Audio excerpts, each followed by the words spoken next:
नमस्कार दोस्तों, स्वागत है आपका एक और नए वीडियो में। दोस्तों आज के इस वीडियो में मैं आपको कम्प्लीटली सिखाने वाला हूं कि आप अपना टीडीएस यानी कि जो कटा हुआ टैक्स होता है उसको कैसे चेक कर सकते हैं। दोस्तों टीडीएस क्या होता है पहले तो मैं आपको वो बता देता हूं। जैसे आप किसी से सैलरी लेते हो, चाहे आप गवर्नमेंट एम्प्लॉई हो या फिर प्राइवेट एम्प्लॉई हो सकते हैं, या फिर आपको किसी कंपनी से पेमेंट मिलना होता है, तो वो क्या होता है कि गवर्नमेंट या फिर आपका एम्प्लॉयर या फिर वो जो कंपनी होती है वो पहले ही टैक्स काट लेती है, क्योंकि टैक्स में कुछ प्रोविजंस होते हैं जिसको हम टीडीएस कहते हैं, यानी कि टैक्स डिडक्टेड एट सोर्स। यानी कि जो इनकम का सोर्स होता है वहीं पे आपका पहले टैक्स काट लिया जाता है और उसके बाद आपको पेमेंट कर दी जाती है। लेकिन अगर आपका जो टैक्सेबल इनकम है वो टैक्सेबल लिमिट से ऊपर नहीं जाती, तो आप उस टीडीएस को यानी कि जो आपका कटा हुआ टैक्स है उसको आप क्लेम कर सकते हैं, यानी कि उसको रिफंड करवा सकते हैं। तो दोस्तों इसको चेक किस प्रकार से करते हैं वो इस वीडियो में मैं आपको कम्प्लीटली सिखाने वाला हूँ।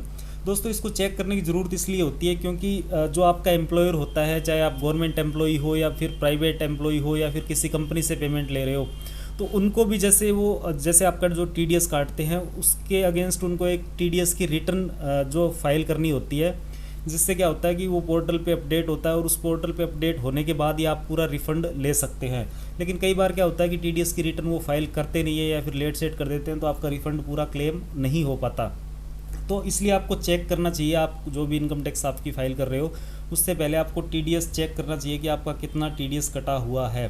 तो दोस्तों सबसे पहले आपको इनकम टैक्स की वेबसाइट पे जाना है, income tax e filing portal पे जाना है सिंपली, और यहाँ से होम पे आना है और यहाँ से आपको सिंपली लॉगिन कर लेना है। मैं ये मान के चल रहा हूँ कि आपने आपकी यूज़र आईडी जो है वो बना रखी है और आप आईटीआर फाइल करते आ रहे हैं। तो सिंपली आप चेक कर सकते हैं कि कितना टीडीएस आपका कटा हुआ है, कितना आप रिफ़ंड करवाना चाहते हैं। अगर आपकी टैक्सेबल लिमिट से यानी आपकी इनकम जो है टैक्सेबल लिमिट से बाहर नहीं है तो आप उसको रिफ़ंड करवा सकते हैं पूरा का पूरा। अब दोस्तों क्योंकि लास्ट डेट चल रही है इसलिए थोड़ा सा ये पोर्टल धीरे चल रहा है, तो मैं यहाँ पे पेन नंबर डाल देता हूँ और डालने के बाद दोस्तों मैं सिंपली यहाँ से कर दूँगा कंटिन्यू। ठीक है, क्योंकि ये दोस्तों इन्फॉर्मेशन जो है वो कॉन्फिडेंशियल होती है, तो मैं आपको यहाँ पे सारी इन्फॉर्मेशन नहीं दिखाने वाला, तो इसको मैं ब्लर कर दूँगा। तो मैं यहाँ पे पासवर्ड डाल देता हूँ और यहाँ से टिक करने के बाद करूँगा सिंपली कंटिन्यू। तो कंटिन्यू करने के बाद दोस्तों कुछ इस प्रकार का डैशबोर्ड हमें दिखता है, यानी कि उसकी जो प्रोफाइल होती है वो खुल जाती है यहाँ पे। अब खुलने के बाद दोस्तों सबसे पहले ऊपर आपको दिखेगा डैशबोर्ड, उसके बाद e file, authorise partner, services, AIS, pending action वगैरह वगैरह दिखेंगी। तो आपको सिंपली ई फाइल पे आना है और ई फाइल पे सबसे पहला जो ऑप्शन है इनकम टैक्स रिटर्न, इस पे आना है। और आने के बाद आपको 4 नंबर का ऑप्शन है व्यू फॉर्म 26AS। जो आपका टीडीएस कटा हुआ होता है दोस्तों उसके लिए एक स्पेसिफाइड फॉर्म होता है जिसको बोलते हैं 26AS। तो इस पर आपको सिंपली क्लिक करना है। जैसे ही आप इस पर क्लिक करोगे तो क्लिक करने के बाद दोस्तों ये टीडीएस सीपीसी की वेबसाइट पे रीडायरेक्ट कर देगा, यानी कि एक नया पेज आपके सामने ओपन हो जाएगा कुछ इस प्रकार से। तो अभी नया पेज ओपन हो रहा है दोस्तों। ये आपको चेक करना ही करना चाहिए, क्योंकि अगर टीडीएस की रिटर्न आपके एम्प्लॉयर ने सही टाइम पे नहीं भरी है तो आप रिफ़ंड पूरा क्लेम नहीं कर सकते और आपको बाद में दिक्कत हो जाती है। तो यहाँ पे आया है अटेंशन टैक्स पेयर और यहाँ पे एक चेक बॉक्स है जिसको मैं टिक कर देता हूँ और उसके बाद यहाँ पे सिंपली करेंगे प्रोसीड। और प्रोसीड करने के बाद दोस्तों नीचे आपको दिख रहा होगा यहाँ पे क्लिक, ये देखिए click view tax credit form 26AS annual tax statement. ठीक है, इस पर सिंपली आपको क्लिक करना है। क्लिक करने के बाद ये देखिए योर कनेक्शन वाज इंटरप्टेड आज, क्योंकि 31 तारीख लास्ट डेट है इसलिए सर्वर इनका थोड़ा सा स्लो चल रहा है, क्योंकि काफ़ी सारे लोग जो है रिटर्न भर रहे होंगे।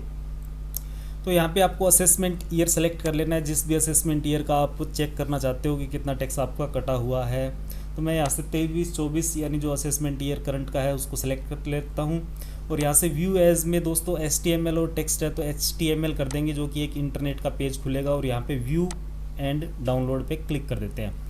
क्लिक करने के बाद जैसे ही नीचे आएंगे दोस्तों ये देखिए आपको सारी की सारी इन्फॉर्मेशन आ चुकी है। पैन नंबर आ चुका है, current pan number active, financial year, assessment year, ये एड्रेस वगैरह आ चुका है। और अब जैसे ही इसको नीचे स्क्रॉल करेंगे तो ये देखिए part 1 detail of tax deducted at source, यानी कि ये टीडीएस कहाँ कहाँ कटा हुआ है। तो ये है सुगना फूड प्राइवेट लिमिटेड, ये इसका 10 नंबर है डिडक्टर का, यानी कि एम्प्लॉयर का। और ये टोटल अमाउंट पेड क्रेडिटेड, यानी कि इतनी अमाउंट दी थी और इसके अगेंस्ट में इतना टीडीएस काटा था और इतना डिपॉजिट किया था। दूसरा है दोस्तों ये इतनी अमाउंट दी है और इतना टीडीएस कटा है, यानी कि टोटल जो टीडीएस है वो लगभग 1900 1900 3800 के आसपास 3900 के आसपास बनता है।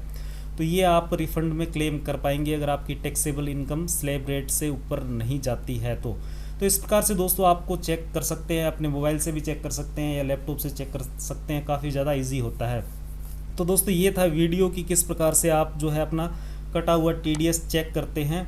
इसके अलावा दोस्तों ITR कैसे फाइल कर सकते हैं या कैसे फाइल करते हैं उसके वीडियोस मैंने बनाकर डाल रखे हैं इसी चैनल पे, आप चाहो तो देखना चाहते हो तो देख सकते हैं। तो दोस्तों उम्मीद करता हूँ कि वीडियो आपके लिए हेल्पफुल रहा होगा। अगर हेल्पफुल रहा है तो वीडियो को एक छोटा सा लाइक कर देना, चैनल को सब्सक्राइब कर लेना ऐसे ही फाइनेंस से रिलेटेड वीडियोज़ देखने के लिए। मिलते हैं ऐसी नेक्स्ट वीडियो में, तब तक के लिए जय हिंद जय भारत।